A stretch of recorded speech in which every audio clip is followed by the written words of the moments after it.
Hello everyone, আজ বলবো 8 এবং 9 মাসের গর্ভবতী মায়ের খাবার তালিকা সম্পর্কে।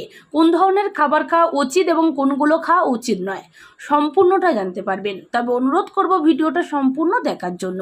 তো চলুন এবার জেনে নেওয়া যাক।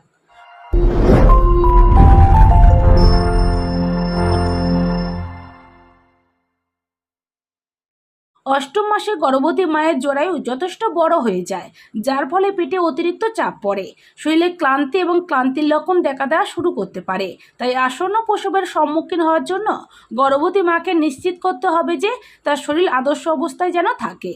এবার যেমন গর্ভাবস্থার অষ্টম মাসে কোন ধরনের খাবারগুলো খাওয়া উচিত, যেমন মাছ। আয়রনের ঘাটতির ফলে রক্তশূন্যতা দেখা দেয়, যা মায়ের সাধারণ ক্লান্তির অনুভূতি সৃষ্টি করতে পারে।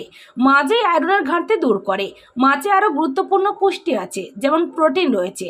এটি 8 মাসের গর্ভাবস্থার ডায়েট চার্টে একটি গুরুত্বপূর্ণ ভূমিকা রাখে। তবে যেসব মাছ খুব চর্বিযুক্ত নয় এবং পুষ্টিগুণের সমৃদ্ধ, সেগুলো বেছে নিতে হবে। এছাড়া কলা, সবচেয়ে কম মূল্যবান ফলগুলোর মধ্যে একটি হলো কলা। প্রাচীনকাল থেকে প্রয়োজনীয় ভিটামিন এবং খনিজগুলোর একটি দুর্দান্ত উৎস। কলা পটাশিয়াম, ক্যালসিয়াম এবং আয়রনে সমৃদ্ধ, তাই কলা খাবেন, ভীষণ উপকার পাবেন। গর্ভাবস্থার অষ্টম মাসে প্রতিদিন প্রায় 75 থেকে 100 গ্রাম প্রোটিন খাবার তালিকায় রাখতে হবে। এছাড়া শাকসবজি খেতে হবে। শাকসবজিতে রয়েছে প্রচুর পরিমাণে ফাইবার, অন্যান্য খনিজ পদার্থ যেমন আয়রন, পটাশিয়াম এবং ক্যালসিয়াম। এগুলি তৃতীয় ত্রৈমাসিকের সময় অতিরিক্ত ওজন এবং অতিরিক্ত হরমোন নিঃসরণের কারণে কোষ্ঠকাঠিন্যের অনুভূতি রোধ করতে সাহায্য করে।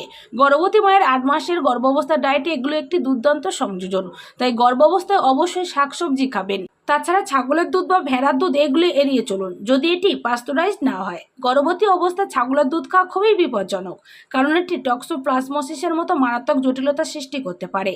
কফির পাশাপাশি কার্বনেট পানীয় যেমন কোমল পানীয় ইত্যাদি এড়িয়ে চলা উচিত। গর্ভাবস্থার অষ্টম মাসে খাবার তালিকায় অবশ্যই কাঁচা ডিম অন্তর্ভুক্ত করা উচিত নয় এবং গর্ভাবস্থায় লিভারের মাংস পরিহার করতে হবে।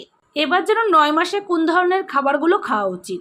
গর্ভাবস্থার নবম মাস হলো যখন গর্ভবতী মায়ের যতটা সম্ভব বিশ্রাম নেওয়া উচিত।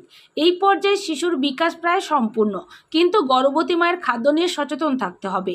তৃতীয় ত্রৈমাসিকের গর্ভাবস্থার ডায়েটে যেসব খাবার অন্তর্ভুক্ত করা উচিত, যেমন ফাইবার সমৃদ্ধ খাবার, যেমন সবজি, ফল, আস্ত শস্য, রুটি, সিরিয়াল, খেজুর এগুলো খেতে হবে। আয়রন সমৃদ্ধ খাবার খেতে হবে, যেমন মাছ, মুরগি, ডিমের কুসুম, ব্রকলি, মসুর ডাল, মটরশুঁটি, পালং শাক, বেরি, সয়াবিন এবং শুকনো ফল যেমন কিশমিশ খেতে হবে। ক্যালসিয়াম সমৃদ্ধ খাবার খেতে হবে। গর্ভাবস্থার এই পর্যায়ে প্রচুর পরিমাণে ক্যালসিয়াম সমৃদ্ধ খাবার খাওয়া গুরুত্বপূর্ণ। এই জাতীয় খাবারের মধ্যে রয়েছে কলার শাক, দুগ্ধজাত ওটমিল, বাদাম, তিল এগুলো খেতে হবে। এছাড়া ভিটামিন সি সমৃদ্ধ খাবার খেতে হবে। ভিটামিন সি সমৃদ্ধ খাবারগুলি গর্ভাবস্থার 9 মাসেও গুরুত্বপূর্ণ। প্রচুর পরিমাণে সাইট্রাস ফল, টমেটো, স্ট্রবেরি, ব্রকলি এবং ফুলকপি খেতে হবে। ফলিক অ্যাসিড সমৃদ্ধ খাবার খেতে হবে। স্পিনা বিবিডার মতো জন্মগত ত্রুটি এড়াতে ফলিক অ্যাসিড সমৃদ্ধ খাবার গ্রহণ করতে হবে। সবুজ শাকসবজি, মটরশুঁটি, ছোলা এবং কালো মটরশুঁটি দৈনন্দিন খাদ্যের একটি অংশ হওয়া উচিত। ভিটামিন এ সমৃদ্ধ খাবার খেতে হবে।